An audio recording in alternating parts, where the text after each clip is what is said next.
it on? I was working. It's on. We're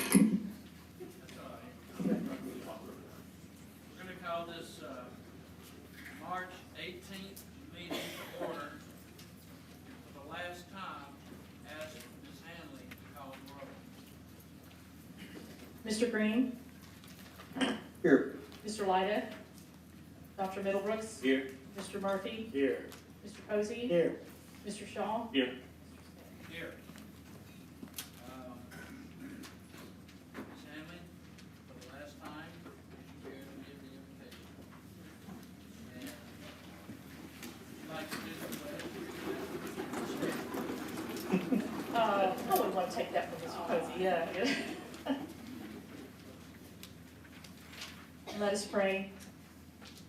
Lord, thank you for the gift of another day and for the many blessings we enjoy each day of our lives. We pray for your guidance in our daily lives. We remember the victims of the New Zealand shootings and pray for peace for their families and friends and healing for their community. We pray for this great city and its citizens, and we ask that you would bestow your wisdom on the mayor and council as they lead this city forward. In your name we pray. Amen. Salute and pledge. Pledge allegiance to the flag of the United States of America and to the republic for which it stands, one nation, under God, indivisible, with liberty and justice for all.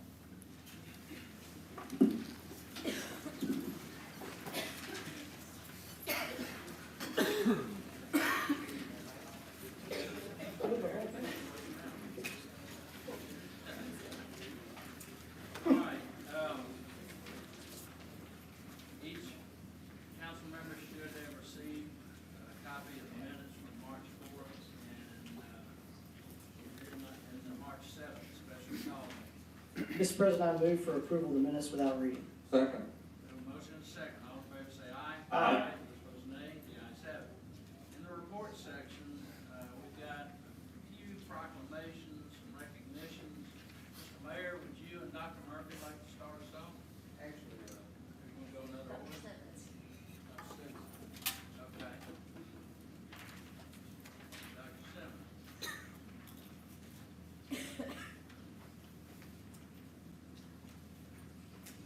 Good evening. I would like to personally thank, on behalf of Hoover City Schools, the mayor, the city council, the fire chief, and the police chief for collaborating with Hoover City Schools to provide an active shooter drill. This drill was held in February at Hoover High School on a professional development day for the teachers. We had over 100 employees to participate. In my opinion, this was one of the best drills that we have ever had. I received wonderful feedback. So I'd like to thank you all for your collaboration in helping to provide a phenomenal training for our faculty. Thank you. Maybe this will happen a little more often. Never be needed. We have a proclamation for National Safe Place Week.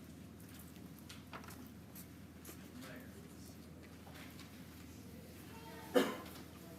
We've been partners with Safe Place for quite some time. Our fire stations are safe havens for anyone, in particular children, that feel threatened in any way, and they can locate a Hoover fire station all throughout our city and seek refuge there. And our firefighters are trained to handle that situation. So tonight I would like to ask Susan Johnston and Calvin Gunn if they would come up. We have a proclamation for National Safe Place Week.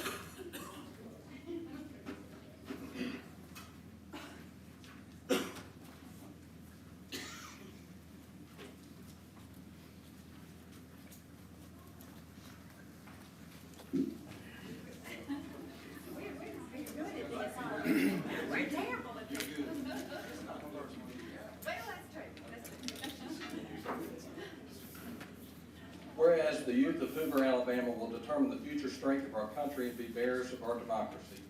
And whereas our youth need a safe haven from various negative influences such as child abuse, substance abuse, depression, and crime, and our youth needs readily available resources to assist them when faced with circumstances that compromise their safety. And whereas the Safe Place program is committed to protecting the youth of Hoover by offering short-term housing in neighborhood locations where trained volunteers are available to counsel and advise young people seeking assistance and guidance. And whereas designated locations where youth can get information and immediate care, Safe Place is found at businesses such as restaurants, convenience stores, movie theaters, and community buildings such as fire stations, libraries, and community centers. And whereas the success of Safe Place is based on public-private collaborations between businesses, school systems, fire departments, law enforcement, and a network of volunteers. And whereas Hoover needs increased numbers of community volunteers serving as mentors and positive influences on young people. Whereas more than 1,400 communities in 37 states administer the Safe Place program at more than 21,000 locations. Whereas more than 359,000 youth have been helped in a Safe Place location or receive counseling by phone as a result of Safe Place information received at school. Whereas increased awareness will encourage more communities to establish Safe Place locations where youth can readily access the help they need. Now, therefore, I, Frank V. Brocado, Mayor of the City of Hoover, Alabama, do hereby proclaim March 17th through 23rd as National Safe Place Week and call upon the citizens of Hoover and interested groups to promote awareness of and volunteer involvement in the Safe Place program and observe the week with appropriate ceremonies and activities.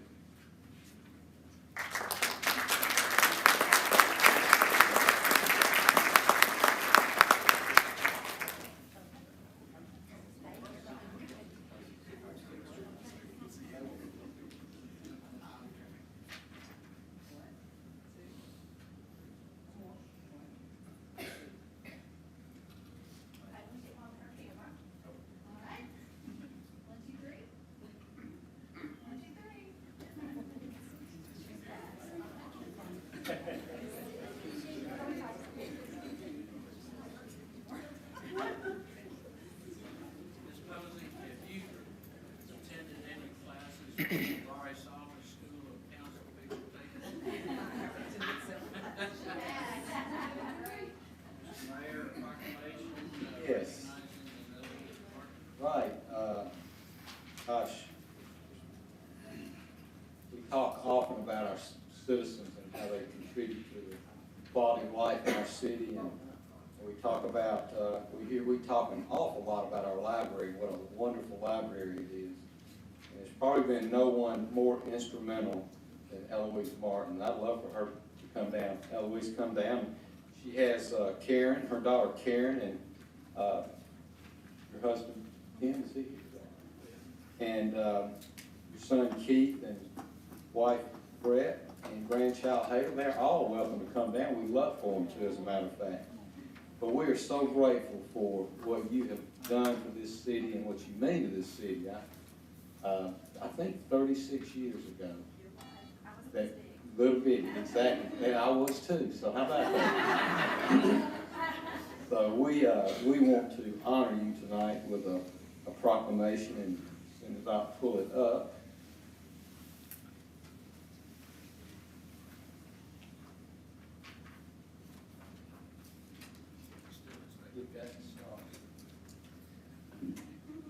Whereas Eloise Martins was a founding member of the Hoover Public Library Board of Trustees, and whereas Eloise Martins faithfully served on the Library Board of Trustees for 36 years, whereas Eloise Martins has displayed distinguished service and consistent, exceptional dedication to the mission of the Hoover Public Library, and whereas Eloise Martins has provided admirable leadership to the Hoover Library Board of Trustees and Hoover Public Library staff, and whereas Eloise Martins has always been a tireless advocate for the library and the arts in Hoover, and whereas Eloise Martins has always represented the library in an exemplary manner, and whereas Eloise Martins has demonstrated the highest standard of community service, now therefore be it hereby proclaimed by Mayor Frank Brocado that the City of Hoover, in appreciation of Eloise Martins' service, affirms her appointment to the Hoover Public Library Board as Trustee Emeritus.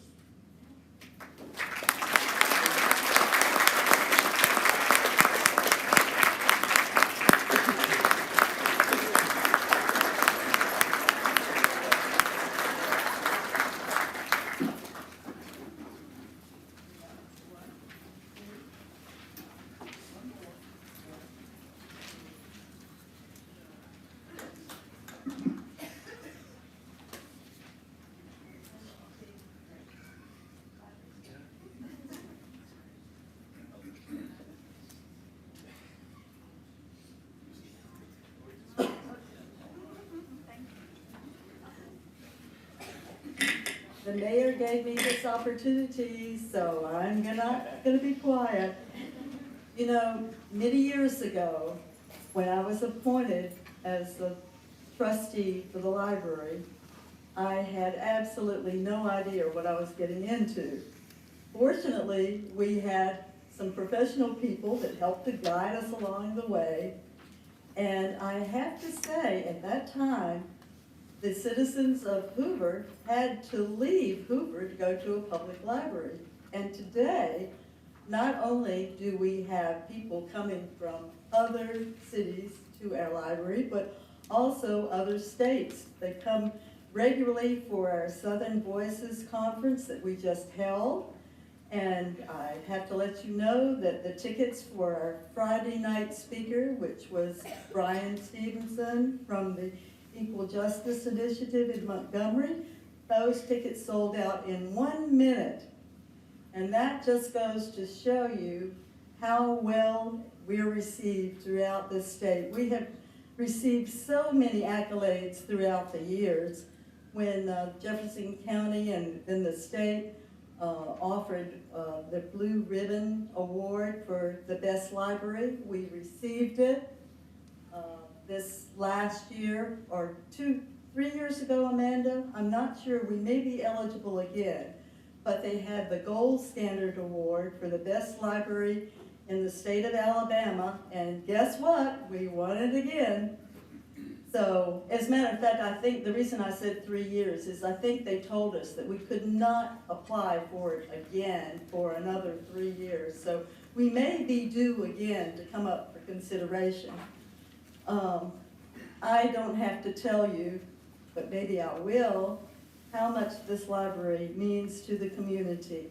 Not only do we offer so many programs, both through the arts, and as you know from the beginning, this was not a typical library. We did not just want to offer books. We wanted to be the cultural hub of the city, and I think we are.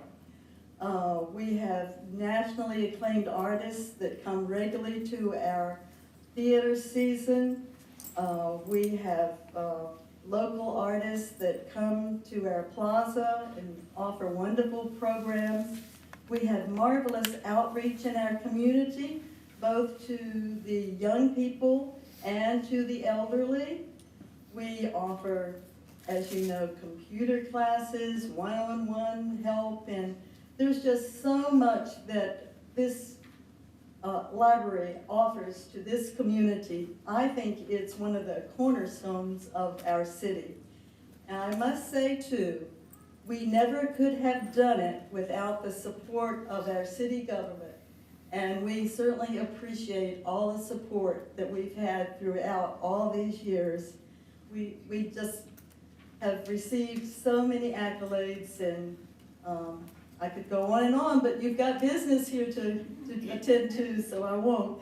But I want to tell you what an honor it has been to serve all of these years as a trustee for the best library in the whole state of Alabama. I thank you so much for that opportunity, and thank you for this proclamation and this honor of now being called Trustee Emeritus. Thank you so much.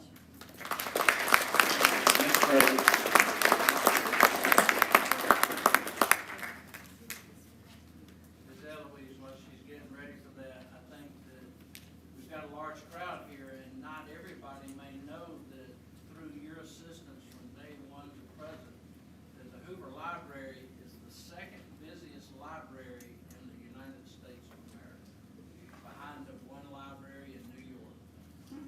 That's amazing. Well, we are busy, so, Eloise, you've meant a lot to the community, but you've also meant a whole lot to the staff of the library. And so we put this together for you. It's just a memory book of photos and some messages from our staff, because as they said, we would not have jobs if we didn't. So, thank you. Thank you all. Thank you. Love you. Ms. Martin, if I may, Ms. Martin, over here.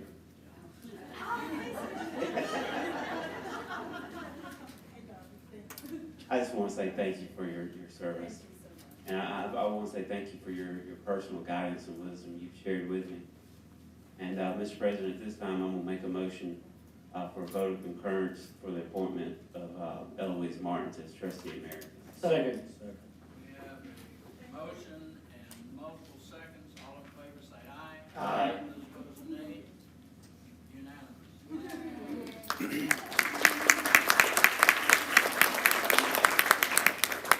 Next, gonna be a little bit out of order. Ms. Hanley, would you please join in that? Ms. Wendy, would you please take Martha's chair?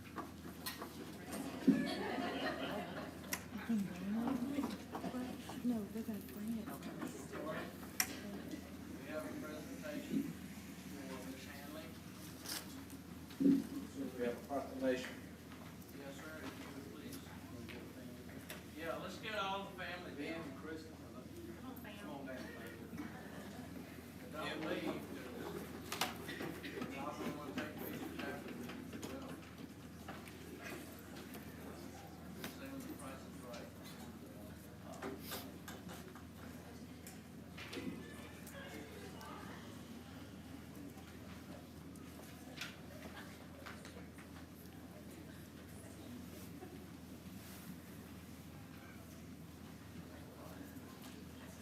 This is a proclamation recognizing the retirement of Margie Handley, city clerk, and honoring her for over 27 years of outstanding service to the city of Hoover, Alabama.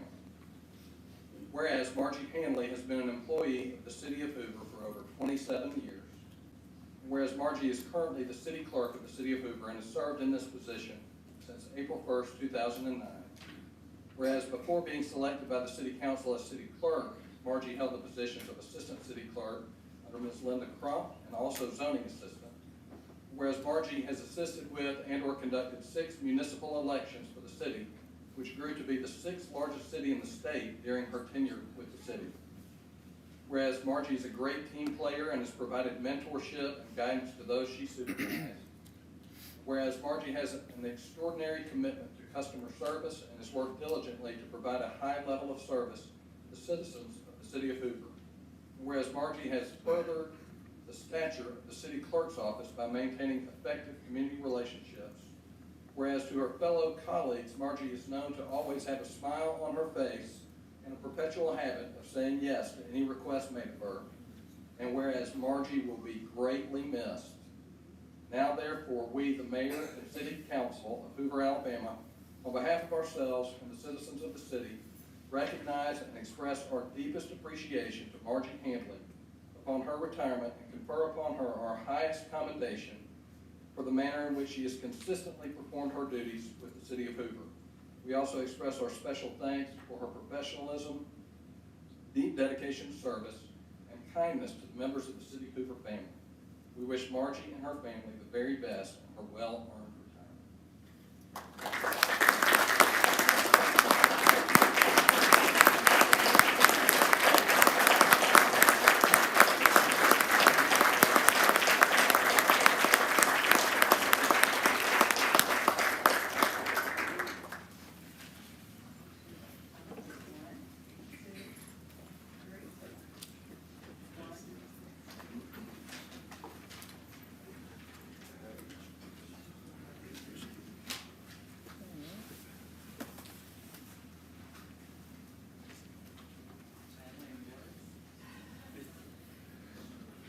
I'll say a few because there's some special people out there that want to recognize myself. I would like to have Miss Crump stand up, please. Miss Linda Crump. My mentor. Linda was the second city clerk of the city of Hoover. I'm the third, and Wendy's not gonna be the fourth, but, Linda was certainly my mentor, believed in me when I didn't believe in myself, and I'm city clerk in spite of myself, because she really pushed me and gave me a lot of encouragement. So just want to tell everybody thank you. I'm looking up at In God We Trust, and that's really pretty much how I've tried to live my life and want to continue to do so. And you will always be in my prayers, my Hoover family. So thank you for all the opportunities, and I'm grateful to God and grateful to all of you, and I'm very blessed. So thank you. And I'll miss you, but I'll be around.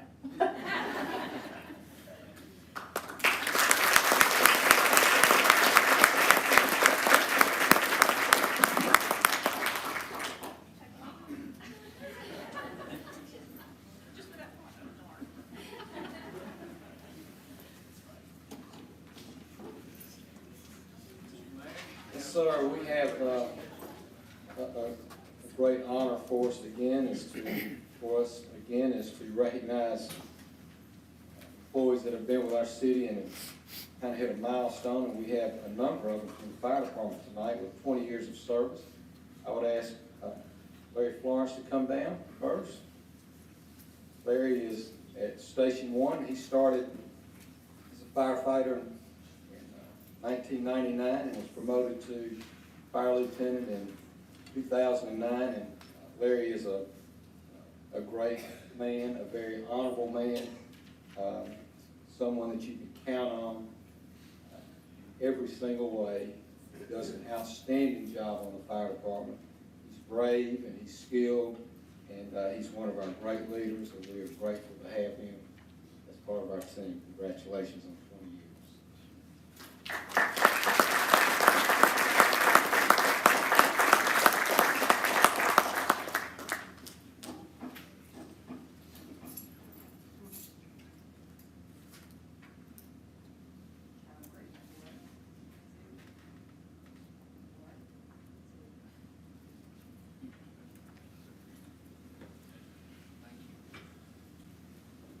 Next, we have Brian Hallman. Brian also came to work March of 1999. Did we open the station? What happened? Station 8 opened up. Okay, that was our station out in Grayson.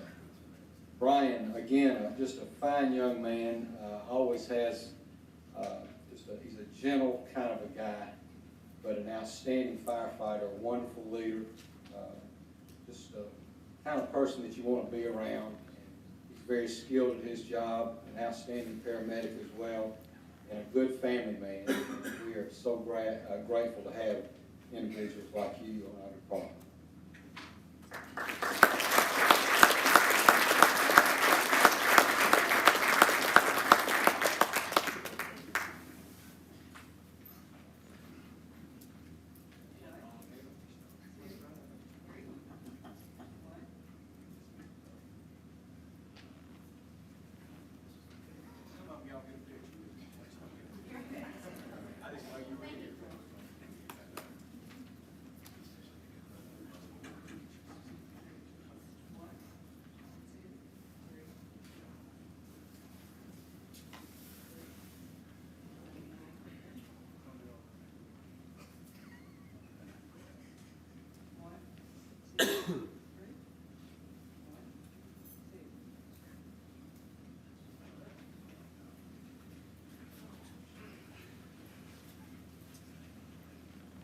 Next, we have Captain Lawson. He's here with his wife, Timmy Lawson.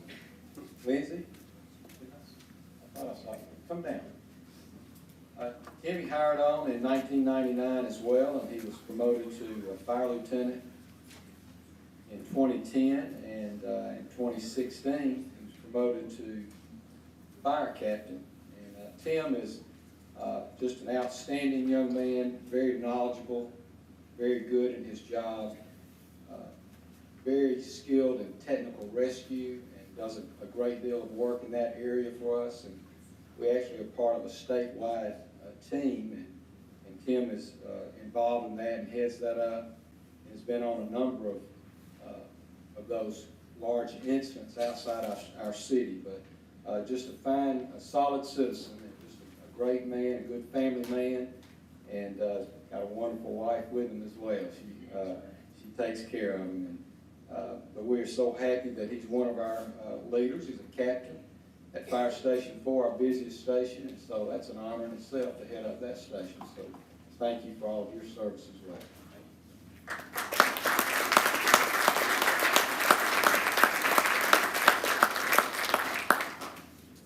don't remember all these guys having gray hair.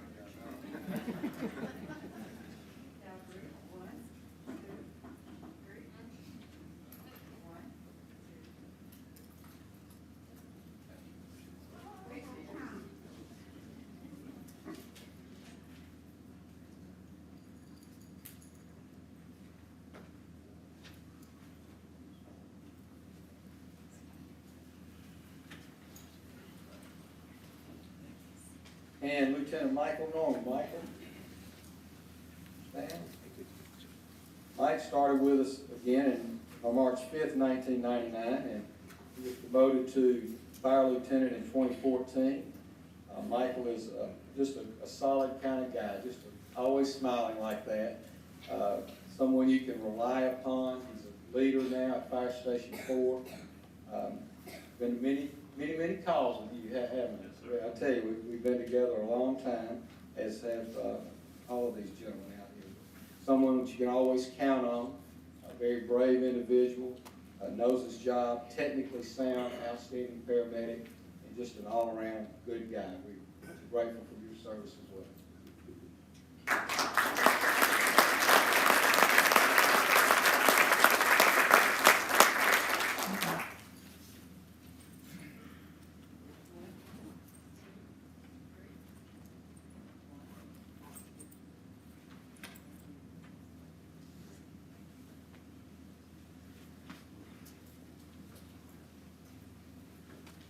And next, Toby Rigsby, Captain Rigsby, come down if you would. Captain Rigsby, again, hired on in 1999. He was promoted to lieutenant in 2008, and now he's the captain at our Greystone Station. He was promoted there in 2015.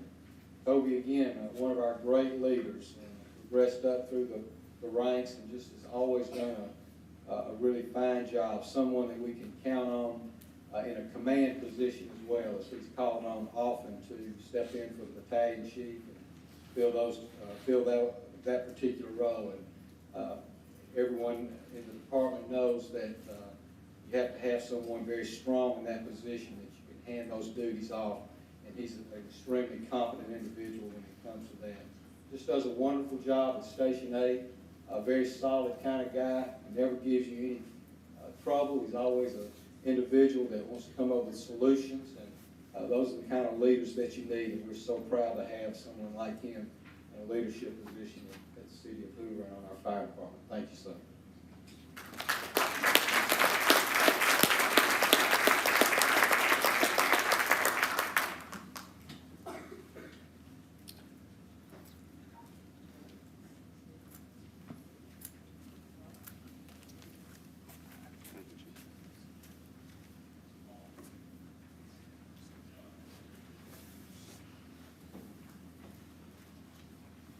And our last firefighter is Randy Wiggins. Randy, is your family with you, Randy? Yes, sir.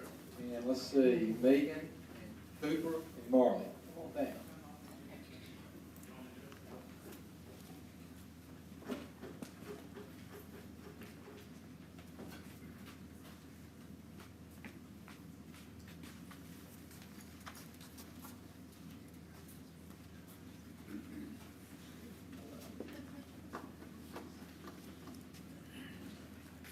Well, Randy came to work March 13th, 1999. He's at Fire Station 4. Everybody started out in Greystone and headed back over this way, so I understand that. Another outstanding individual, big old guy, as you can see. I mean, he could handle any job that was given to him. He's really a gentle giant. That's the way I would refer to him. That'd be correct. Just Randy is somebody, we go to a fire, he could do anything that needed to be done, any technical skills that you needed something special. This was the individual that you wanted on the scene. And I know that any of his officers or his chiefs would be saying the same thing that I'm saying today about it. But not only that, he's an outstanding individual, a godly man with a wonderful family, and we're so grateful for your service with the city of Hoover, and we just hope for nothing but the best for you.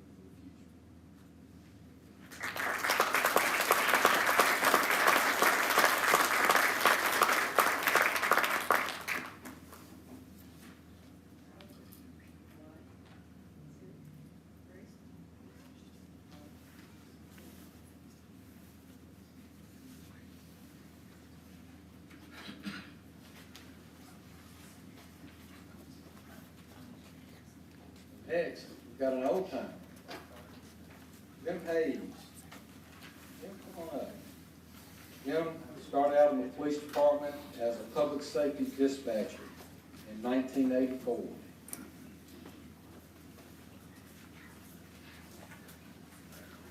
was promoted to the CAD system coordinator in 1994. And the thing about Jim, he came in a time when we were growing. We didn't have really fancy computer programs. We didn't have enhanced 911. A lot of that we were going through growing pains essentially. And Jim was just an outstanding individual that understood how all those dots connected. Very technical when it comes to computers. And it's very important in a position like him. He's the guy that makes sure that your fire engine and your police car is sent to the right address, that your home is actually in that computer when the dispatch call comes in. He was also responsible early on for 911 and the enhanced 911 and building that library and connecting all of that, all of the things that had to be done. It was in the early stages when enhanced 911 was started in Alabama. We were actually, I think we were the first city to actually go live with E911. And he was very instrumental in that. And all around good guy. He loves Hoover. We can't get rid of him. Been here 35 years. We're grateful for that. And we appreciate all of the service that you have given to our city. And we hope that you are willing to give us 35 more. Thank you so much.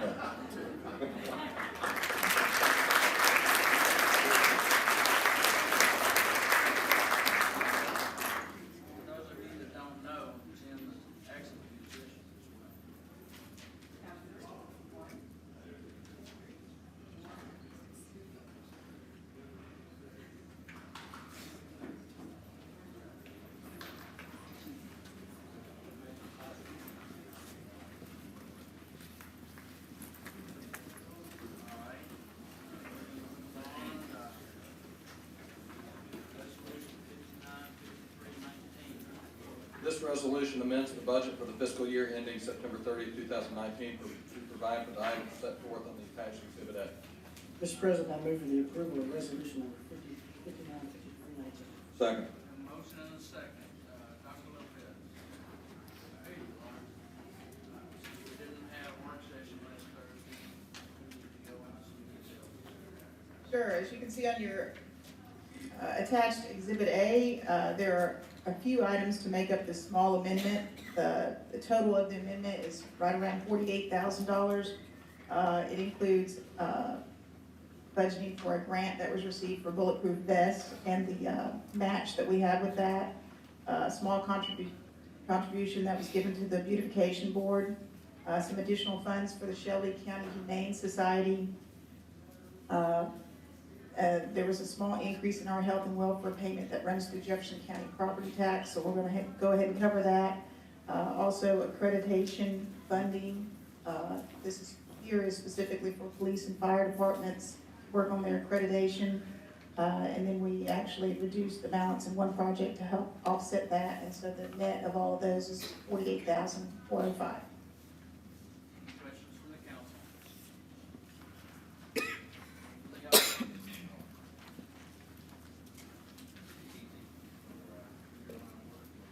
All in favor say aye. Aye. Those opposed nay. The ayes have it. Next we have resolution 595419. This resolution authorizes Mayor Mercado to execute a second amendment to the Humane Care and Disposal of Animal Service Agreement with the Humane Society of Shelby County as set forth in Exhibit A. Mr. President, I move for the approval of resolution number 595419. Second. Motion and a second. A number of months ago, or really last summer, our animal control personnel identified some properties within the city that we have a fair number of animals that are repopulating at a pretty rapid pace. Some are even feral in nature. And so, in working with them and with the Shelby County Humane Society, we're going to work on some spay-neuter opportunities to come up hopefully in the next several months. There'll be a lot more information coming out about that. Any questions from the council? Mr.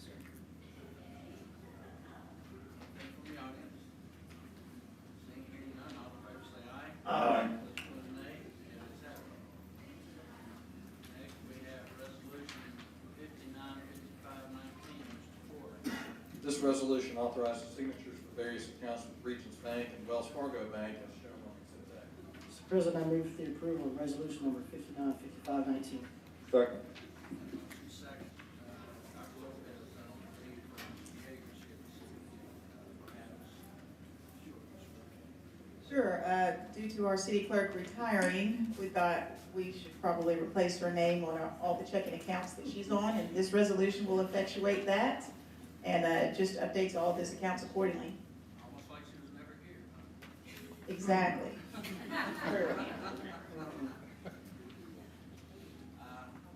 want to make her cry. Any questions from the council? Any from the audience? Seeing, hearing none, all in favor say aye. Aye. Those opposed, nay. The ayes have it. Next, we have resolution 595619, Mrs. Forley.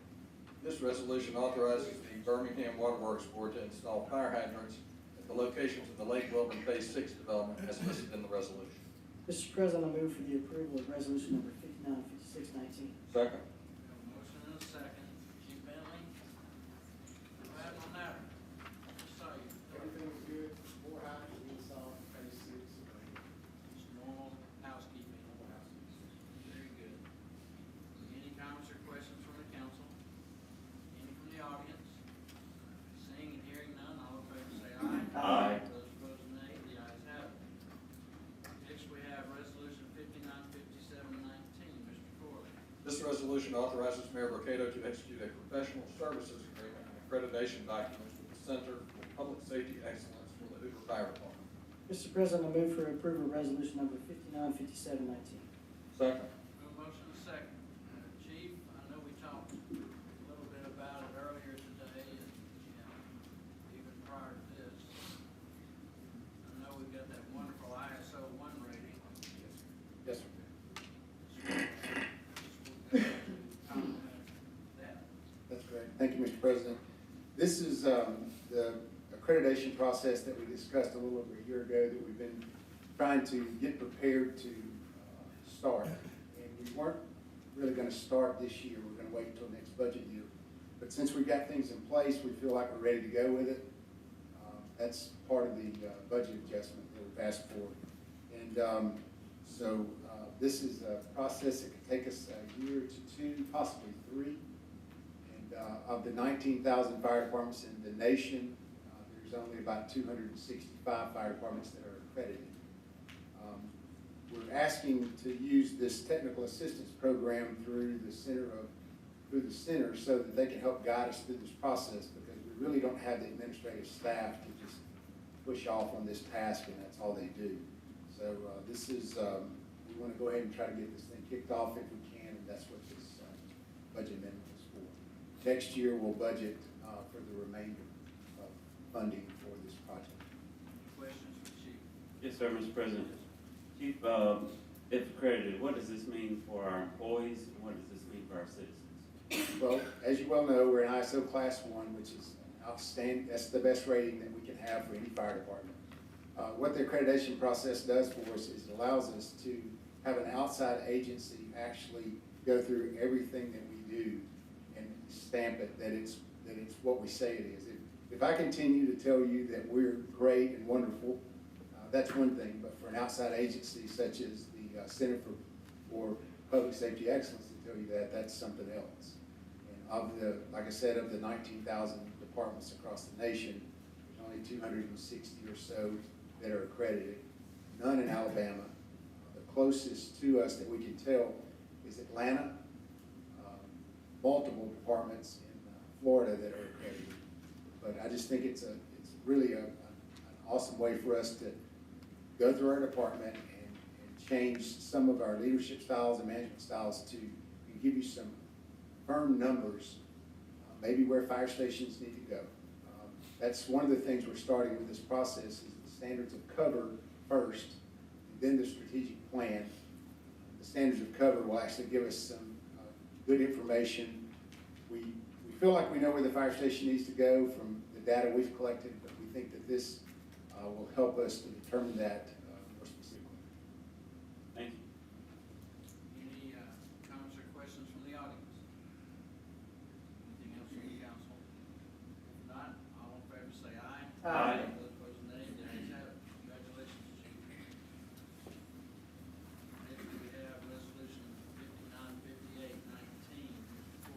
This resolution authorizes Mayor Brocato to execute a license agreement with Bluebeam Inc. in regard to the acquisition of digital plan markup and commenting software. Mr. President, I'll move for the approval of resolution number 5958-19. Second. Motion and a second. Mr. Mack? Sir. Real briefly, this is a component of the SmartGov Plan Review software package that we subscribe to. This component actually came in less than the original sub-vendor for the digital markup portion of the plan review process.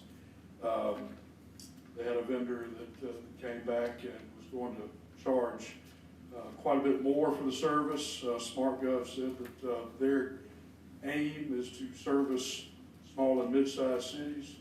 So they have subcontracted with Bluebeam to offer that service. We're actually getting twice as many licenses for about the same amount than we were before.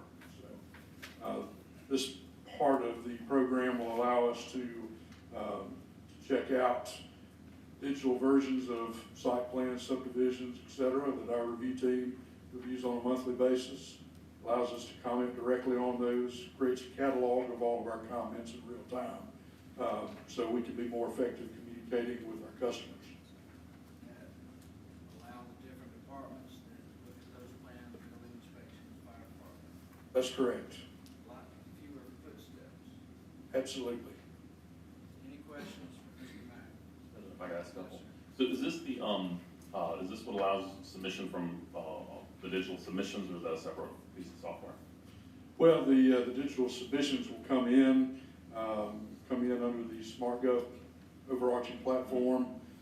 This component will be the actual portion that allows each of us to look at and comment directly on the digital plans themselves. The collaboration aspect of it. That's correct. What options in that whole suite are there to make those plans available to the public to see? Just because I know a lot of times during planning and zoning, when things hit the news or whatever, people want maps, and I'm always emailing asking for maps. Will this have any kind of thing where we can point to a link and say, like Google Docs or something like that, and say, hey, here are the plans for this if you want to see them? There's a component of the SmartGov suite that is a public portal. We did not subscribe to that this go around. We wanted to get this level of service in place first, increase our efficiency in-house. Walk before we run. And then, exactly. Okay, cool. Thank you. That's all. No problem. Any other questions from the council? Any from the audience? Seeing, hearing none, all in favor say aye. Aye. Those opposed, nay. The ayes have it. Next is resolution 5959-19. Mr. Corley. This resolution authorizes Mayor Brocato to execute a professional services agreement with Skipper Consulting to provide preliminary engineering services for the Phase 2 lighting system, Patton Chapel Road to I-65 Aldott project. Mr. President, I move for the approval of resolution number 5959-19. Second. Motion and a second. Mr. Long? Yes, sir, this would be phase 2 of the lighting project, Highway 31. Phase 1 was completed recently from Patton Chapel Road south to the Powder River. This would be Patton Chapel Road north to I-65. Similar type poles, LEDs, reduced energy consumption, hopefully longer bulb life, things like that. Now, if you've noticed the roadway that's been opened with the new lighting on there, it illuminates the road properly. You can see all the cars around you. It improves the safety of that road. Is the city responsible for the lighting at the interstate ramps, or is that state? We pick up the 459 from just east of I-65 all the way down to Patton Creek. We pick up I-65 just north of 459 south to just south of Valledale Road. So the city would maintain the lighting for those portions? Yes, sir. The interchanges in those areas would be ours. Is that a future project? Or it's pretty much where we need to be? We presently keep the interstate lit up pretty well in those sections. There are occasionally sections that are out. The one that's missing, I think, probably need to work towards is I-65 north from 459 up to 31. That's a dark corridor right there. Okay, thank you, sir. Any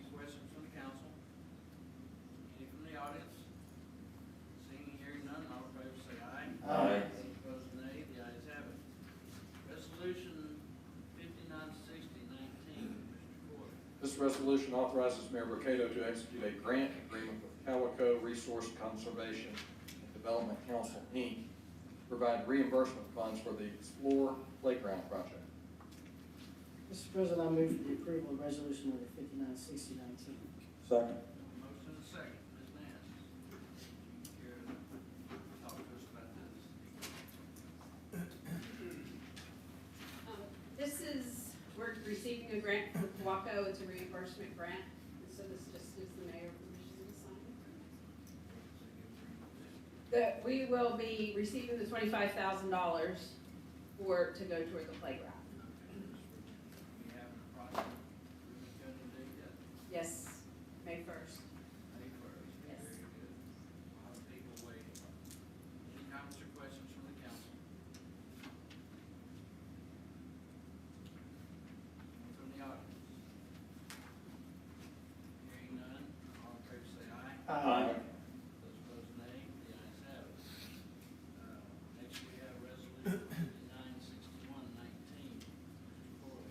This resolution authorizes Mayor Mercado to execute a municipal lease agreement with South Lake Capital LLC regarding a replacement copier for the engineering department. Mr. President, I move for the approval of resolution number 596119. Second. Motion second, Mr. Powell. This one is under your. Yes, sir. This is just simply a case where the current copy machine operated by the engineering department, the lease is expiring for that machine, so that we're going to be getting a replacement machine for them. Pardon? Retired. It's retiring. It's under a lease right now, so it's going to be going away. This new one will approximately 36-month lease, approximately $181 a month, and some per copy charges. That's about it. Any questions from the council? Any from the audience? Seeing, hearing none, all in favor say aye. Aye. Those opposed, nay. The ayes have it. Resolution 596219. Mr. Corley. This resolution authorizes Mayor Frank Mercado to execute a mutual non-disclosure agreement with Imaging Machines LLC regarding document scanning services. Mr. President, I move for the approval of resolution 596219. Second. Motion second, Mr. Powell. So this is a situation where the city is accelerating its work to digitize our paper documents. And as we do so, we have identified a company that provides scanning services for us, and they're available through a PACA purchasing cooperative bid contract, and very good pricing there. So what you have before you is a proposed non-disclosure agreement, so to be sure that all of the documents that we send to them to be scanned are done in a secure and private manner. Any questions for Mr. Powell? Hearing none, any from the audience?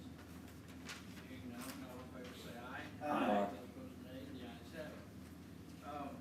Before we get to the next section, Mr. Rice, there was one item on the agenda that we were going to need to continue. We did. Sorry, we did. Okay, very good. Item 16, motion to approve ABC application, retail beer off premises only, and retail table wine off premises only. Nip Ray LLC, doing business as New York Butcher Shop.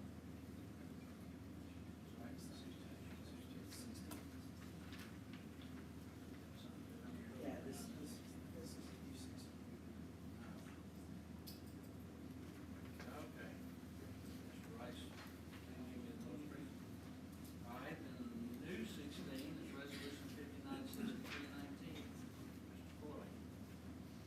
This resolution assents to the vacation of the right-of-way more particularly described in the resolution as requested by EBSCO Industries, Inc., the owner of all property abutting or adjacent to the right-of-way proposed to be vacated. This was approved by planning and zoning. Mr. President, I move to approve resolution number 5963-19. Second. We have a motion and a second. Any comments or questions from the council? Any from the audience? All in favor say aye. Aye. Those opposed, nay. The ayes have it. Now we're going to move to motion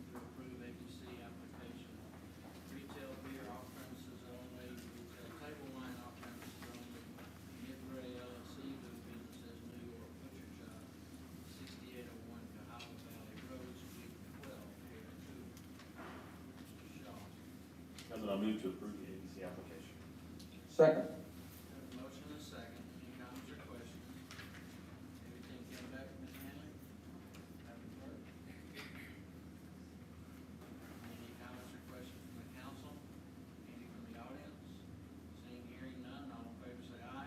Aye. Those opposed, nay. The ayes have it.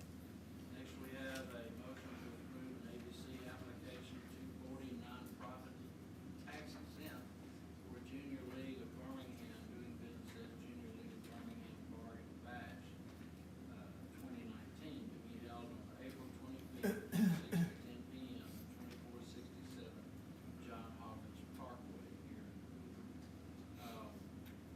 Where is this location?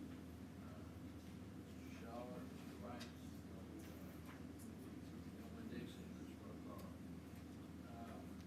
Open for a motion, please. Mr. President, I move to approve the ABC application. Second. Have a motion and a second. Any questions from the council? Madam Clerk, everything's come back. Any questions from the audience? Seeing, hearing none, all in favor say aye. Aye. Those opposed, nay. The ayes have it. Next, is supposed to be the second reading of Resolution 595219. The applicant has requested that it be withdrawn. Mr. President, I move for the withdrawal of resolution number 595219. Second. Have a motion and a second. Is the property owner here tonight? No? Okay. Any questions from the audience? Anything from the council? Hearing and seeing none, all in favor say aye. Aye. Those opposed, nay. The item is withdrawn. Next, we have second reading of ordinance 19-2421, Mr. Corley. This ordinance rearranges, alters, and extends the city's corporate limits to include property located at 3960 South Shades Crest Road, owned by Diane Hall. Mr. President, I move for the approval of ordinance number 19-2421. Second. Have a motion and a second.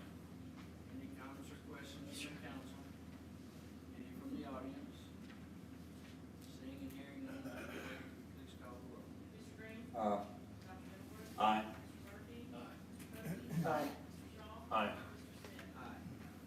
Next is a public hearing to consider the request of Mr. Keith Canby, Sell Entertainment LLC for conditional use approval to hold an outdoor spring carnival at the Galleria on March 26th through March 30th. The property is owned by Hoover Mall Limited, /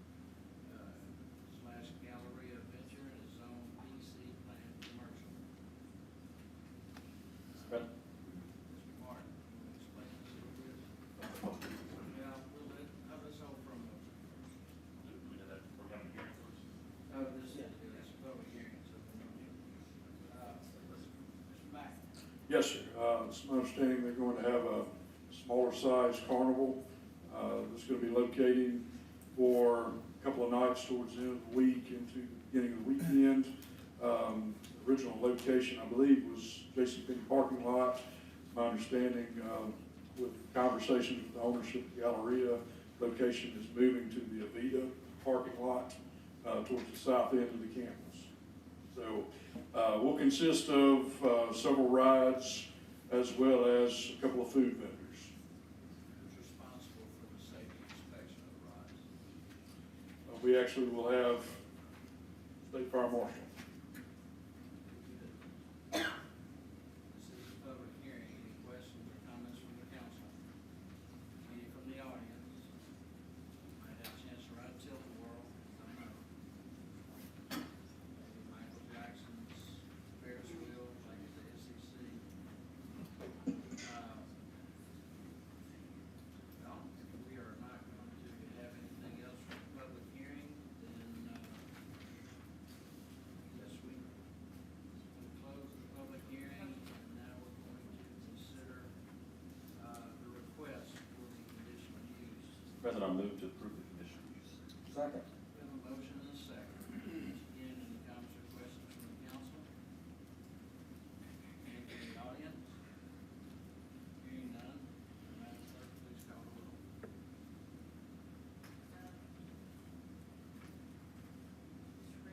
Aye. Aye. Aye. Aye. Aye. Aye.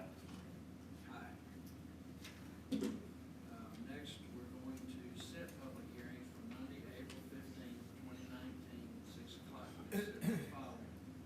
First, Mr. Joseph Parsley with Carlson Consulting Engineers requesting conditional use approval for a retail strip shopping center to be located at 1539 and 1541 County Highway. This property is owned by Orange Hoover 31 LLC and is zoned C2 Community Business District and C3 General Business District. Item B is Mr. Joseph Miller and PM Engineers representing Zach Parrish is requesting conditional use approval for a self-storage facility and strip retail center. Facility is to be located at 5281 Ross Bridge Parkway. The owner of the property is Zach Parrish and is zoned C2 Commercial Business District. Last will be amendment to the municipal code appendix I zoning regarding planned unit development application timelines. Mr. Corley, we can have a first reading tonight. Yes, sir. This is the first reading of ordinance number 19-2422. This ordinance amends various sections of the zoning ordinance of Hoover as set forth in Appendix I of the Municipal Code of the City of Hoover, Alabama regarding PUD application timeline. The city's Planning and Zoning Commission held a public hearing on March 11, 2019 and recommended this amendment to the City Council for adoption. The second reading of this ordinance and consideration for adoption will be held on April 15, 2019. All right, I've got some other business I'd like to add with the permission of the council. First being, the Hoover Industrial Development Board held a meeting this morning, to assist an entity, with some, funding requests through bonds. Mr. Murphy, if you'd like, I'll let you explain the process and what this particular, by their bylaws, we have to, this council has to have a concurrence vote. So, Mr. Murphy, if you would. And I see the chairman, Brian Etheridge, if you want to speak at any point, please let us know. The Industrial Development Board of City of Hoover today announced a plan insurance by the IDB, one or more series of bonds in a total amount of $275 million to support the construction of U.S. Steel Corporation for an electric arc furnace steel making facility, titled EAF project. If we remember, we reinstated the IDB board, reactivated it rather in 2017.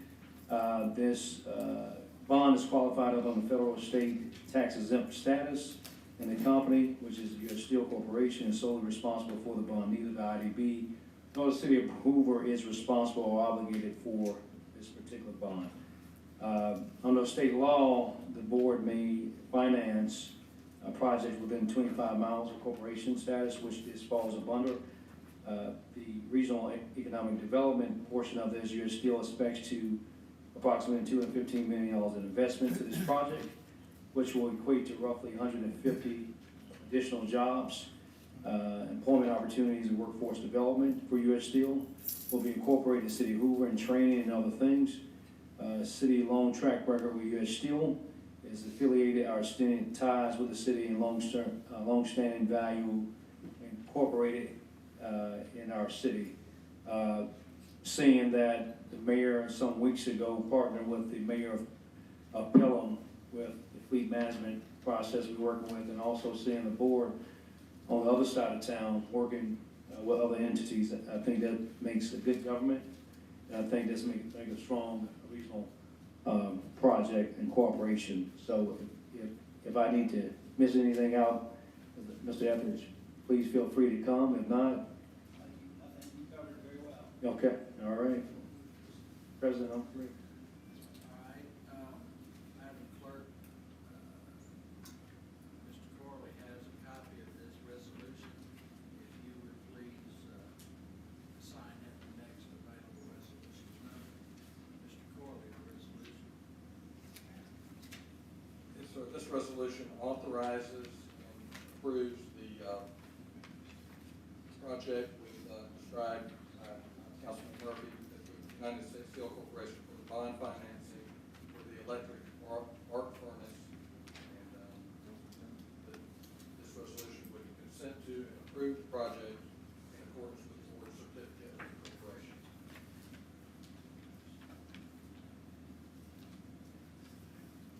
I move to approve. Second. We have a motion and a second. Any comments or questions from the council? This is going to assist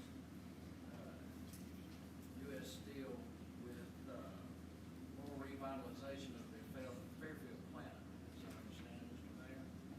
And this is a great opportunity for Hoover to assist another municipality. Oh, it's unincorporated Jefferson County, okay. But it's still gonna assist the entire metro area, okay. Is there anything else you'd like to mention about this? All right. Mr. President, if I could Yes, just sir. clarify something to make sure that everyone understands. We are lending the name of the city.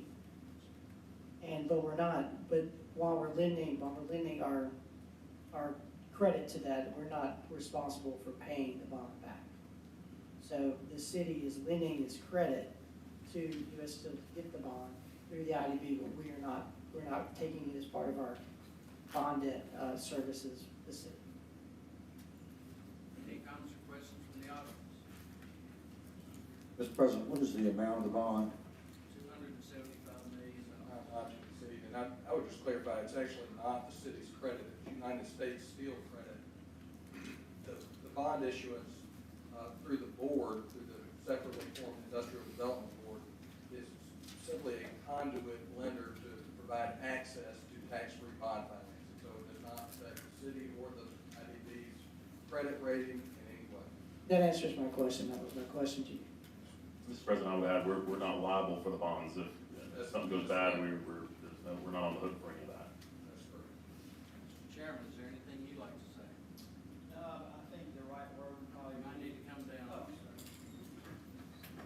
Maybe identify yourself to all those watching from home. Good evening, I'm Brian Etheridge, and I'm the chairman of the Industrial Development Board. And Councilman, when you said we're lending our credit, Philip fully sort of said, it's more of our status as an Industrial Development Board. So just to reiterate that these bonds are being issued based on the credit of U.S. Steel. And so this is a conduit, we're a conduit issuer using the status of our Industrial Development Board. So that's about it. Thank you. Any other questions from the council? Any from the audience? With that, all in favor say aye. Aye. Opposed, nay. The ayes have it. We have another resolution I'd like to bring before the council. You've all been provided a copy. Madam Clerk, if you would please assign it to the next available member, Mr. Corley. So I'll read this resolution in its entirety. Whereas Margie Hanley has been an employee of the city of Hoover for over 27 years and has served as city clerk of the city of Hoover since April 1st, 2009. And whereas throughout her many years of service, Margie has served the citizens of this city with fairness, compassion, and a willingness to help. Whereas Margie has set an example to be followed in the future and has earned the admiration and respect of her colleagues in the city of Hoover. And whereas Margie will be remembered for her dedication, enthusiasm, professionalism, sense of humor, and hard work, and she will be greatly missed. Whereas words cannot properly express our gratitude for her contributions that Margie has made for the past 27 years to the city of Hoover. And whereas we wish her the best in all her future endeavors and for continued success, happiness, and good health in the years to come. Now therefore be it resolved by the City Council of the city of Hoover, in regular meeting duly assembled, a quorum being present, that the council takes great pleasure in recognizing the significant professional achievements of Ms. Margie Hanley and expresses its sincere gratitude for the invaluable contribution she has made to the city of Hoover. Be it further resolved that March 29, 2019 is hereby declared as Margie Hanley Day in the city of Hoover, Alabama, to show our appreciation to Ms. Hanley for her professionalism and deep dedication and service to the citizens of the city of Hoover for over 27 years.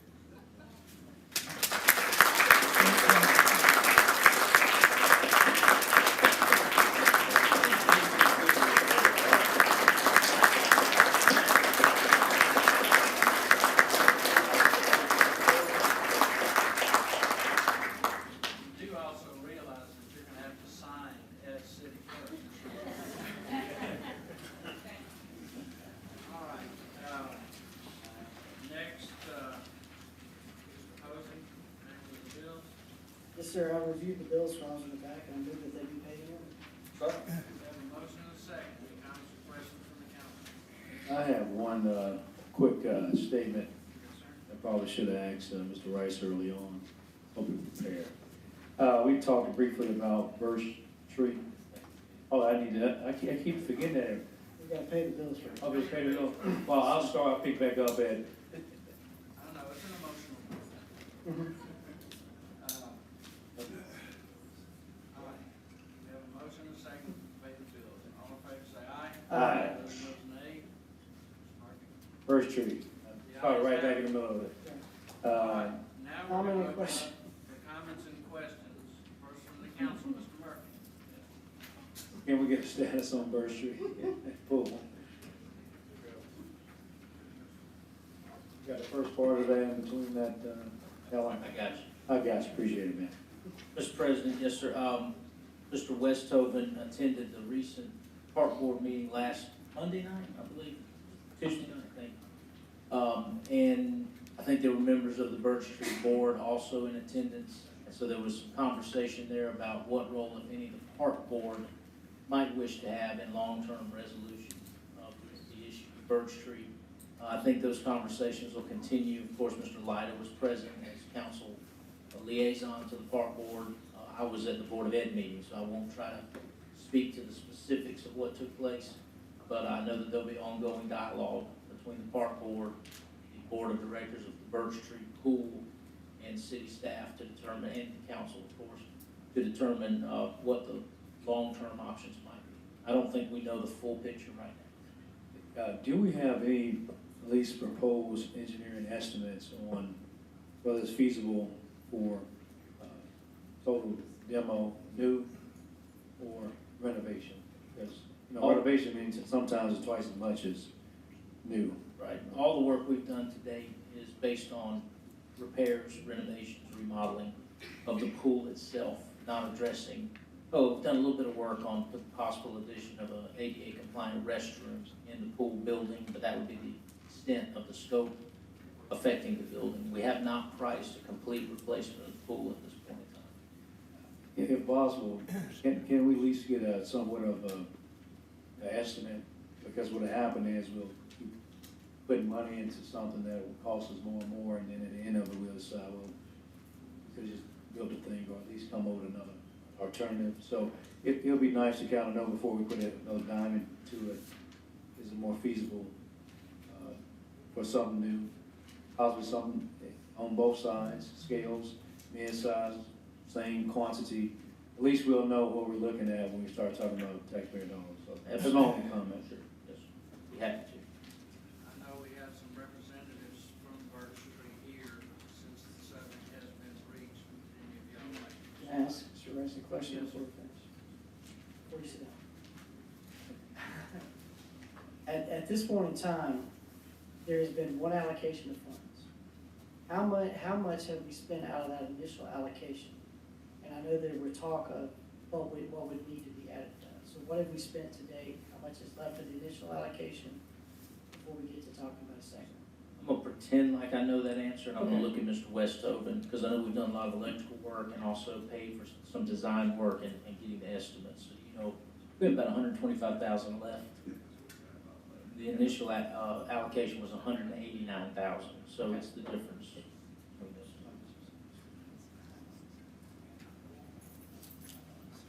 two. Okay, thank you.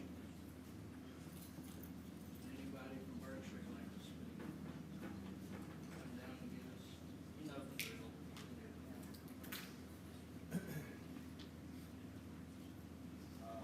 Mark Yeager, 3464 Cottonwood Drive, president of Birch Street Pool. Actually, thanks for bringing this up, because this is something we've been actually hoping to discuss. We do have the estimate that was given to us by the city. Now, if you may recall, what we actually asked for was a concrete decking and a pool liner. So if I can hand you this so you can see what's been presented. And you can see on that list, there's lots of things on there that are things that we really weren't, I think were added into it is what would it take to do the whole thing. Again, what we're interested in is a liner to keep a leak from happening, and the decking. So, we're just looking to see, okay, this pool has been around for 40 years, 41 years. You know, the building is not a part of Birch Street. It's actually part of the tennis courts, the parking lot, part of the tennis courts. So we're talking about Birch Street Pool, we're talking about the pool. And we're not talking about the building, we're talking about a bathroom. So we do have an handicap guests that have no access to a restroom, they actually have to be carried into the bathroom. So that's stuff that we want to see get that addressed for our patrons. You know, I think they've identified in an assessment that we do have a leak in one of the lines. As a part of our lease, that's part of something that's covered in our lease is the plumbing. So we'd like to see that taken care of.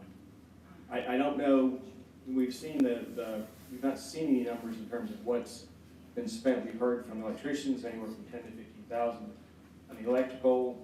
When he called the vendor about the pump that was replaced, it was about 1,000. The architectural assessment stuff, I don't know what that runs, but you know, apparently it was pretty substantial that we're down to 125,000 from 189. So I don't know, I've not seen where those numbers all come out. But you know, we've got, you know, we're opening again this year. We're making the repairs we need to do so we continue to open. We just hope to, you know, we'll get some additional support. What we're asking for is, again, to get the liner and the decking redone. I think they've identified some issues that were not part of the original scope, but I mean, this is kind of where we're at. I know the electrical work that the city did was going to be required, but they were going to have to shut the building down. Agreed. I'm very glad they found those things. You know, one of the things they discovered is they didn't think it was grounded properly for our lights, so they cut those. We're talking about right now, we don't run with the lights at night, so we don't have our night swims. We're perfectly fine during the day. Our swim team, you know, they're going to use it again this summer. You know, it's a facility that's owned by Hoover. That, you know, our swim coach, I think he's working with the Parks and Rec department in terms of having the swim team there, and then also using Birch Street as a summer league. He is using the summer league. I have a question, I'm sorry. That quote, the total is 1.195 million. Is that correct? Well, the number that we've seen, the number we've seen is that 675,000. Of that, 400,000 you'll see is pool deck equipment and filtration equipment, which is. So that bottom number is separate on that quote, the 520 is separate. Yes. Yeah, the other number, I'm not sure where that comes from. We're talking about the. Do we know where that other number comes from?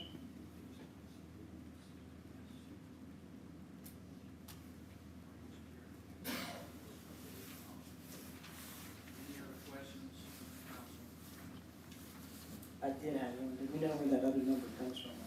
Is that our quote?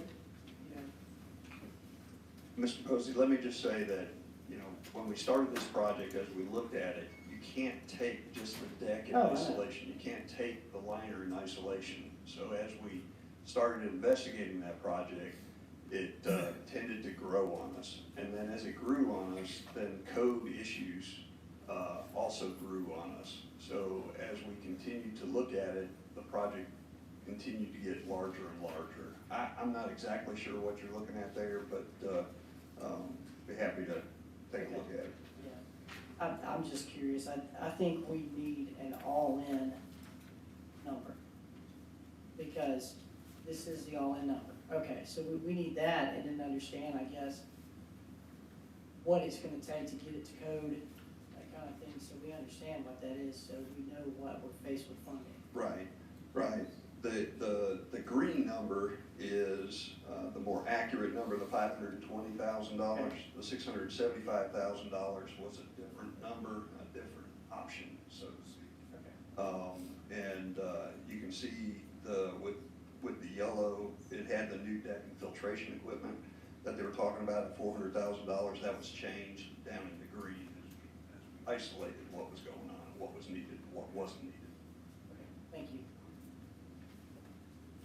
Mr. President, I don't know if this is a discussion outside the, regular meeting. Is it a way to, please give me, I don't know if it falls on us as a council, the mayor's office, or collaborating together. Do we know definitively whether or not we can tell the community, are we gonna proceed or not proceed? I mean, because, we have come a couple of, well, maybe 5 or 6 times. I probably understated that, so I hate to not give people definitive answers on what that looks like, or at least the process, so they won't feel like they're wasting time coming to the council chambers. So, Mr. Murphy, I think the answer to that lies in the council's desire to continue to invest in this facility and at what level. So as Mr. Westhoven indicated, if we could have fixed this for the $189,000 that was allocated, we would have done that. But it's much more complicated than that. So we had to pull some money out to make the emergency repairs to the electrical system so the pool could open last summer. Our electrician or electrical inspector were not gonna be able to sign off on them having a swim season last summer without that work. And then we had to pull money out for design work because the $189,000 that was presented to us by the pool group did not include architect and engineering fees and things that are just a necessary part of the process to get a stamped set of plans to go to work. So, we understand the intent of being able to go in and do those 2 isolated repairs, but I think as Mr. Westhoven explained, it just can't be done. Right, absolutely. So going forward to your question, we've gone out in good faith and obtained the estimate that that's the money that's gonna be required to do the work that needs to be done to this facility. And that is not addressing any issues with the building itself, which was not in their request. But we do need to think a little bit globally about then what do we have as a facility? We invest that much in the pool, we know we have pending future capital needs with the building itself. And that may be okay, but that's a budget time decision. So the last question I'll ask, the mayor's office has priority lists of several hundred capital improvement projects throughout the city. Is it a way to put this on there and say, okay, this is a priority 1, 2, and 3, or it's not even close to it? I think it's kind of, every time we pass a capital budget, no one really sees what that really is. They really can't gauge the priority. Tim, you do this all the time. But, $500,000 is a lot of money, of course, but I would love to put us in a good situation and say, hey, look, we'd love to do it. This is gonna get done year X. This is the money gonna be allocated to it, or whether or not this is not in our top priority list because we have X, Y, and Z to get done, we must get it done.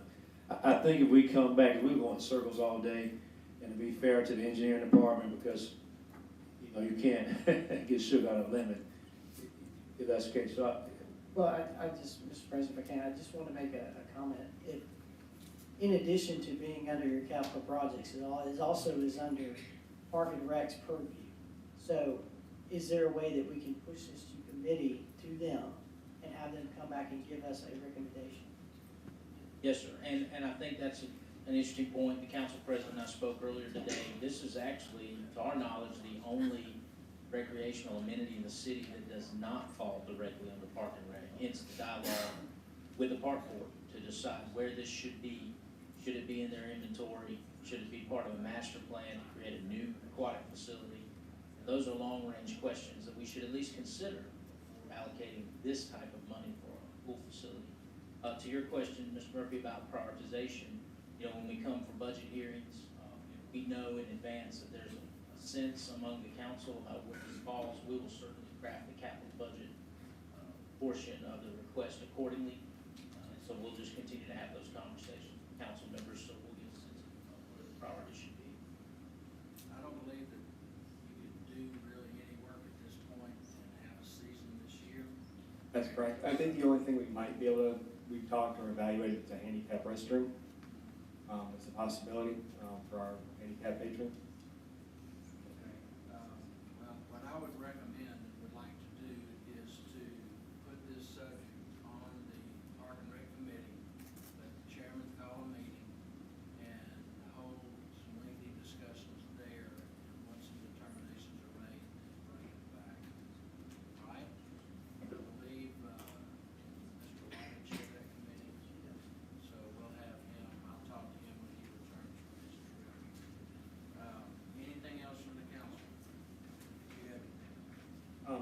We just want to say thank you, and I think we also look at the idea is could this be something that's done in phases? Could the pool get relined, which does not require breaking up the concrete or changing the lighting? It's in one of the return lines. I think in the assessment, they picked up on the lines having a problem.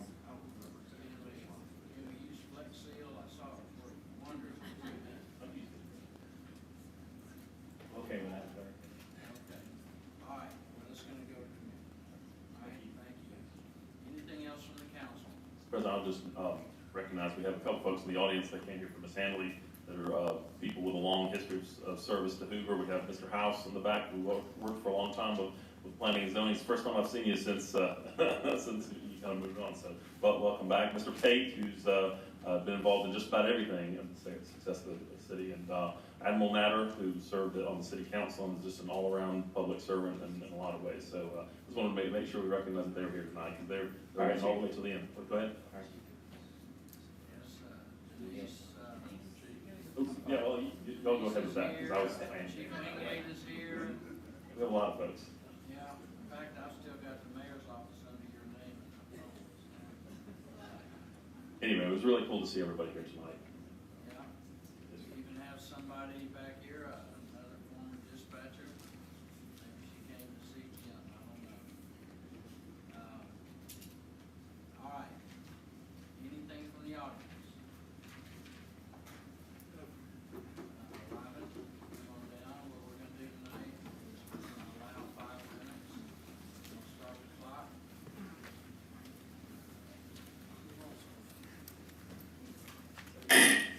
Thank you. My name is Robin Schultz, 348 Albemarle Drive. Over the last few days, there's been a lot of discussion regarding the Hoover Metropolitan Complex. I'm going to take you back to December 22nd, 2015, which is a city council meeting, and at that time, the proposal for the complex was voted on. Mr. Pate, who's present tonight, said at that time that the city had not added any athletic fields in 15 years, and they're needed for the city's growing population. Parks and Rec has lagged behind, and it's time to catch up. There were several representatives from Hoover Youth Sports Leagues that said this facility is much needed and long overdue in Hoover. Mr. Posley, as a matter of fact, spoke that night on behalf of soccer coaches. And so over the last few weeks, there's been some incidents over there that I think need to be addressed. One of them was where residents said that they were approached to the batting cages that are there, that are not locked, that are open, and they were told by somebody they needed to remove themselves from the facilities because they were trespassing. Another was where they were walking on new fields and were told to leave. So there's some confusion as to how this was originally presented back in 2015 and how it is today. And basically the analogy that I'm looking at right now is we as residents were asked to give the city a loan for a really nice car, and we gave you the loan for the nice car, and now you got the car, and now we're not allowed to drive it, we're not allowed to ride in it, we can't even look at it. Well, we can look at it, but we don't get any fingerprints on it. So we need to kind of get an idea of what this originally was and where it is today and where we, the residents, fit into the equation. SFM, according to some people that were there that night, wasn't even in the equation. It wasn't even thought of back then. Sports facility management, it wasn't, they hadn't thought that far ahead. So what I'd like to request is a couple things. Number one, perhaps some signage detailing what is it that we as residents can have, how Parks and Rec falls into this, what are we allowed to do with the facility, what are we not allowed to do with the facility. I don't expect a response on that tonight, but I would like you all to consider it, to talk about it, and bring it up at some point so we know. So we know what to do with the place. I think we can do some responding tonight. Mr. Murphy probably wants to talk to. This is something we addressed fairly frequently early on in the advisory committee. I mean, the advisory committee we have is two councilmen, me and Councilman Murphy, a couple folks, one person from Planning and Zone, from Parks and Rec, and a couple folks from the city. And it became apparent early on that we were going to have to figure out how this balance of for rent facility versus public use facility is going to occur, how that balance is going to occur. And it was mainly basketball to start with, because that was the first part that was, and it jumped in, if you got any more detail, basketball, because all of a sudden you had this great facility and everybody wanted in, everybody wanted to use it. And there was some discussion, okay, what is the percentage of public versus rental use? And there was some discussion, well, how many days out? And so the advisory committee didn't really take a position, but I think we all recognized that we had to hammer that out. And to my knowledge, we worked out the basketball situation, correct? And so all the parties had to come to the table and kind of work with SFM and the Parks and Rec board to say, here's how we're going to balance this out, and the school system to a certain extent, because this is lots of people use these facilities. And that was early on, but now we have other sports opening. We've had the baseball fields open. We've had the multi-purpose fields open. We've had the tennis courts open. So all these, it's a very complex thing out there, and it's a very expensive thing. So I think we're going to have to, in the same context of all those, we're going to have to find how with each sport and each function we balance the public use and the private rental use. And I'm not surprised that we would not have that resolved yet, because sometimes you have to get your hands dirty and figure out what the needs are, and that's pretty hard to do until all the people come to the table and talk about it. So I have not heard, other than the social media discussions, I have not heard anything from Parks and Rec indicating that we're having any scheduling conflicts at this point. Has anybody, is Aaron? Okay. Have you heard anything about that yet? Or? No, sir. I think there have been brief early episodes, as you reference, as each new amenity comes online. And now that we have Ms. Coball in the role of kind of contract administrator on behalf of the city, she's working hand in hand. Right, that's smoothing things over a lot. Yeah. Greg Moss, right.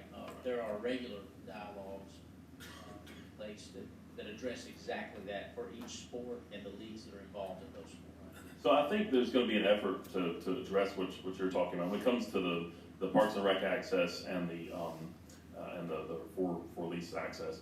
The thing that's going to, I think the interesting dynamic we're going to have is that these fields, these multi-purpose fields in particular, they look like a big park, a big open field, and people are used to some of our Parks and Rec facilities just walking up to a field and going out there and walking their dog or doing whatever. Even whatever the policy is hey, it's a field, you go out there, and if there's any damage to it, you scoop some dirt or put some seed. But these multi-purpose fields and these other fields are not that. So I guess what I've already got on the agenda, and Mr. Murphy, if you had something you wanted to add too, is we need to look at that factor. Is there a short-term, it's not currently being used 24 hours in advance, pickup game of soccer or something like that? Is there some function there? Because I think on the Parks and Rec and the public and that type of public use, I think we're going to work that out pretty quickly, and I think that's happening. So does that kind of talk to what you're? Can I make a comment? So thank you so much for bringing this up, and I've been out to the field several times. Actually, when I have time, I officiate lacrosse games. I don't know why. I don't know what is going on. I just sign up for stuff and people actually do it. But anyway, I think it's a now type of thing, because if you're out there with your grandkids and things of that nature, folks are asking you, so it's kind of good to kind of know, hey, do we know when we will have the next meeting? That'll probably kind of start some dialogue. The next April advisory. So we got a next advisory meeting we need to post, and Mr. Schultz, I'll request for you to be at that meeting. Kind of hear a lot. It's open to the public. And second of all, I think we can open it up just like we do basketball, where some days is blank and you have an open court, all right? And maybe it can only be one field can be used for that process, but we can work some things out. Maybe if you only 1 or 2 cages, because you got to be able to control that with park rangers and things of that nature, make sure folks don't damage it. So I think once we have this meeting on April, we'll come with some long-term goals to bring back. So I think you look for a now type process, what's going to happen now after you get this information to us. So So I think that can happen in our April discussion. I think the fundamental question is really this, is where are the priorities? Is it going to be Parks and Rec, or is it going to be SFM? And that's where the fundamental thing, the people or the facility that is designed to generate revenue.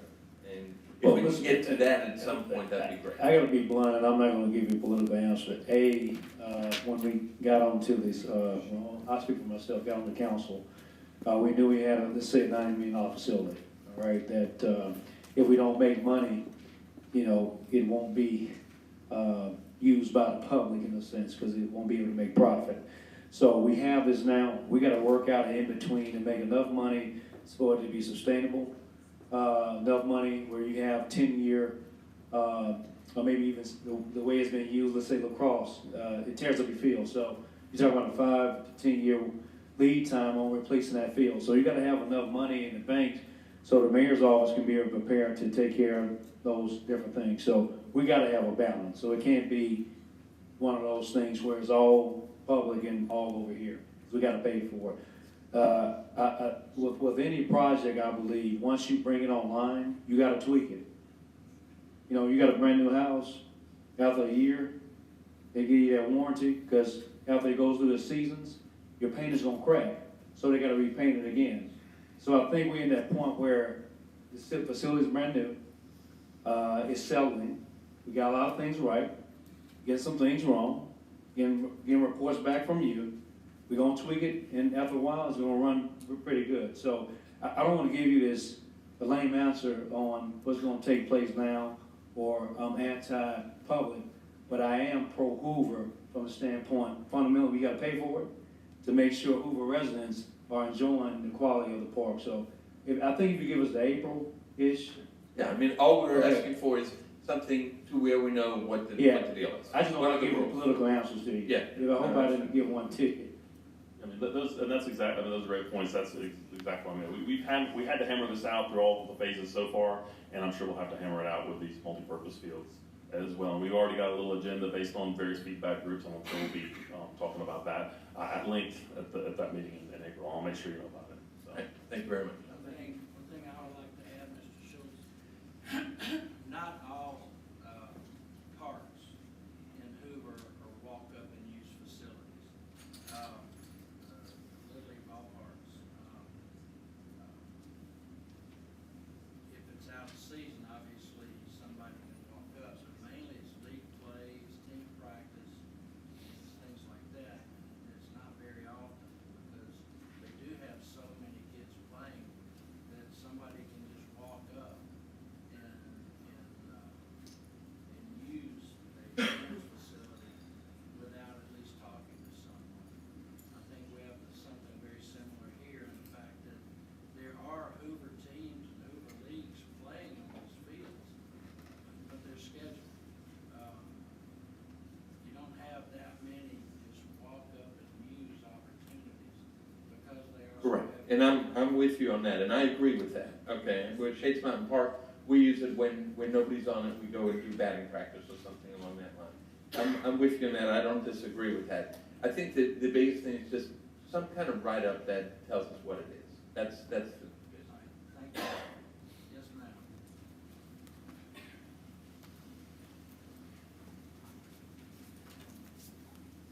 So thanks for giving me the opportunity to speak with you guys today. My name is Melanie Stiers, and I'm a resident of Bluff Park. And I'd actually like to start by telling you a little bit about myself.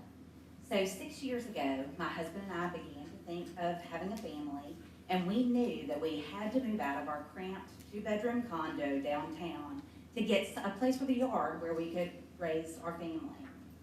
And when we started looking at we were looking at the suburbs around Birmingham where we could have that yard, we chose to move to Hoover. And one of the things that we liked best about this community was its diversity.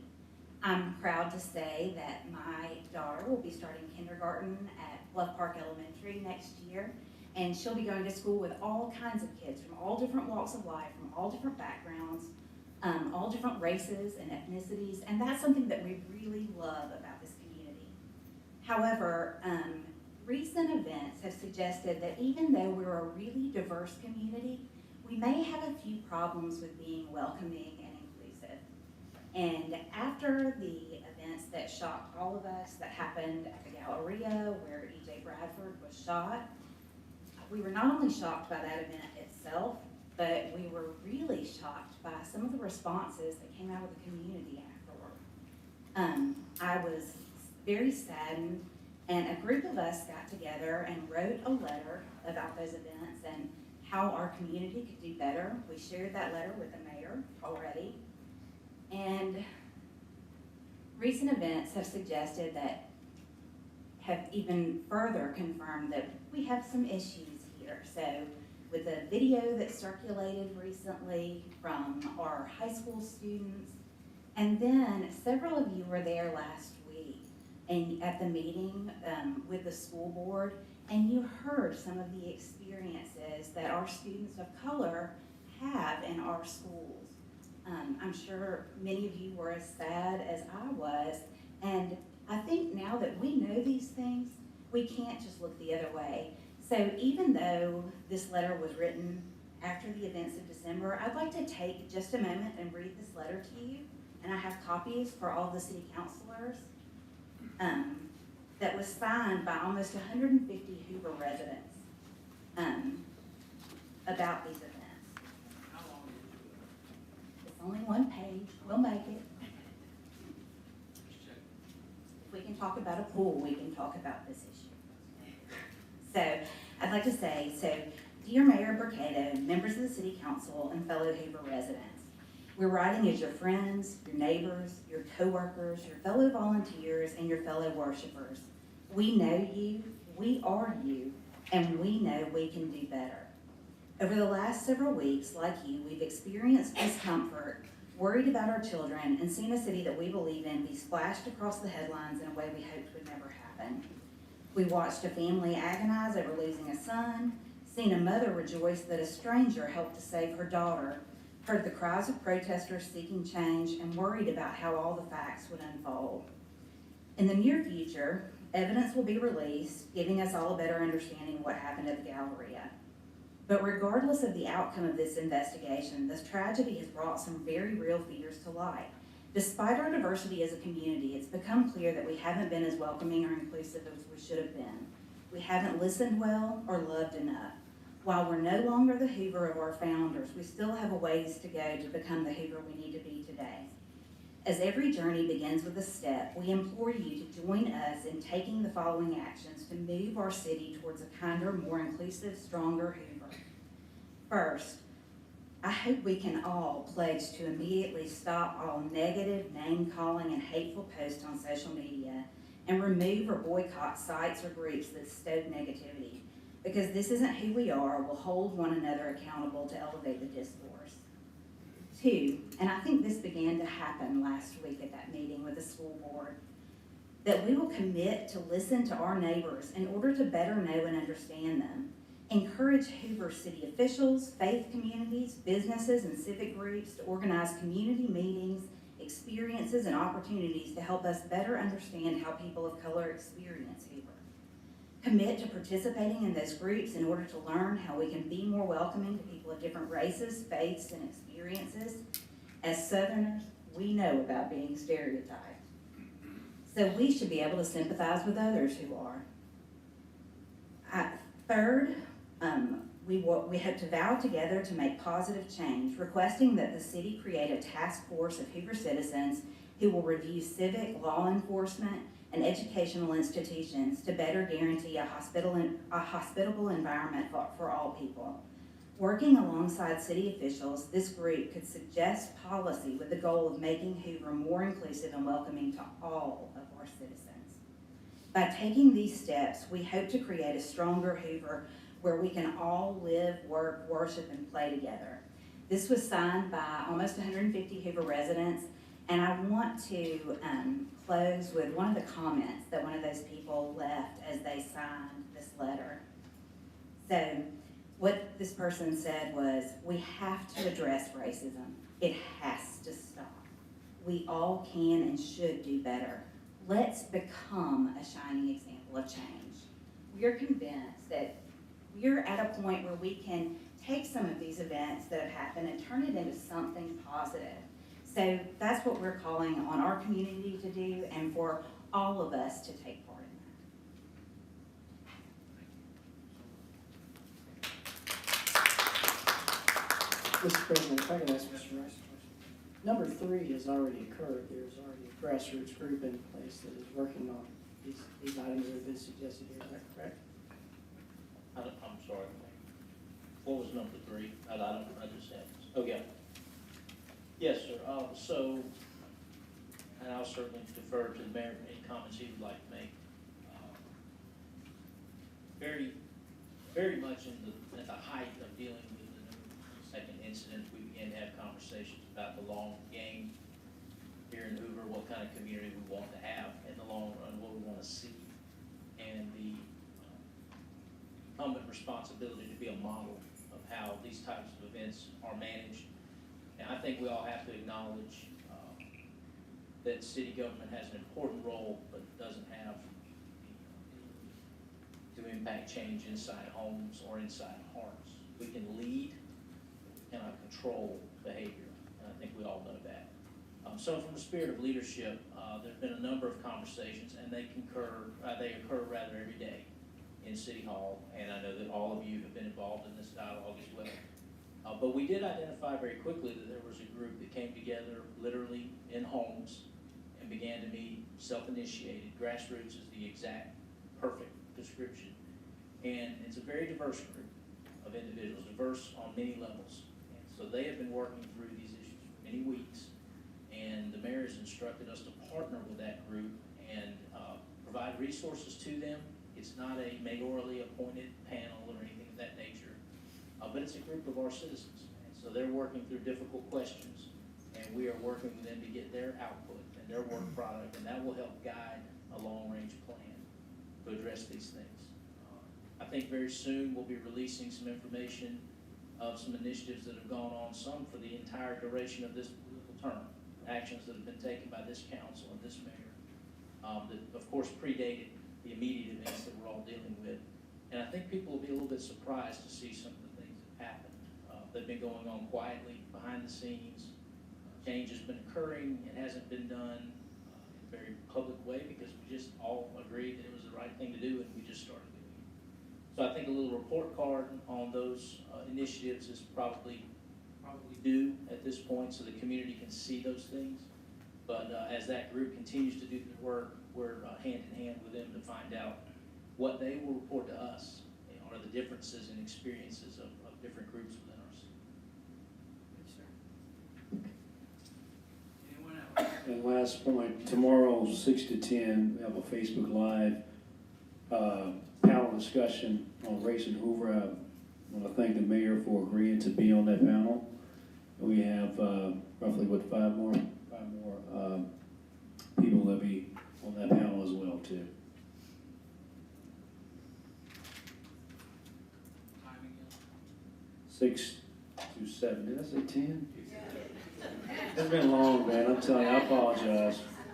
This will be on your Facebook account? Facebook, and mine, and as well as the city of, and the city's YouTube. So 3 different locations, and it'll be archived.